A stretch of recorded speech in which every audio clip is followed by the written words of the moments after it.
problem was I had to get a Sabbath off. I was not going to work in a company that will not give me a Sabbath off. And I was very disturbed. I said, here I get a job, and now I have to work on the Sabbath. I said, this is against my principles. So I went back home, I spoke to my wife, and we prayed about it. She told me one thing, she was my encouraging force. And I spoke to Brother Flame also, and the church elders, I told them this is my problem. So they said, we'll pray about it, let's see what happens. I spoke to my wife and she said, you go tomorrow to the company and tell your boss that you cannot work on a Sabbath. And if he agrees, this job is meant for you. God has given you this job. And if he doesn't agree, you are not going to get a Sabbath off. God has something much better for you. So we prayed that evening, and I went to the company again to confirm to my boss.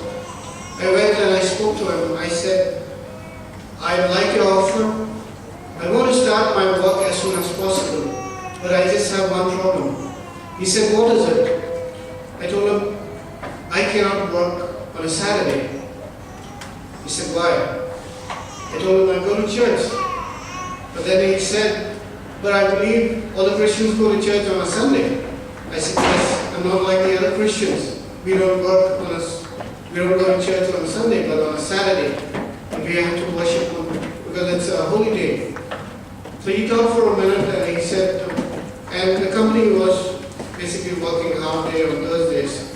So he thought for a minute. I told him I will work a full day on a Thursday to cover up for Saturday. He thought for a minute and he said, okay, any other problem that you have? I said, no, I don't have any other problem. He said, fine, your Sabbath off has been granted. And I got the job. I got the job. Not only did I get the job, I got the Sabbath off, and the company sponsored me for my work visa as well. And to top it all, the whole company doesn't work on a Sabbath now. My company is off on a Saturday, and we work on a Thursday. So friends, God has been really good to me, and I want to thank the Lord for what He's done in my life. And I'm sure each one of us has this experience. I want you to read with me Psalms 121. If you can turn your Bibles to Psalms 121. It says, I lift my eyes to the hills, where does my help come from? My help comes from the Lord, the maker of heaven and earth. He will not let your foot slip. He who watches over you will not slumber.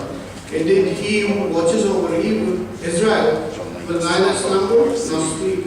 The Lord watches over you. The Lord is your shade at your right hand. The sun will not harm you by day, nor the moon by night. The Lord will keep you from all harm. He will watch over your life. The Lord will watch over your coming and going, both now and forevermore. I want to encourage each one of you. Be strong to our faith and to our beliefs. There's nothing impossible for a God who has created the heaven and earth. Everything is, any problem, no matter how big it is very small in the sight of the Lord. Amen. All we have to do is just ask and He will grant us salvation. Thank you and God bless. Amen.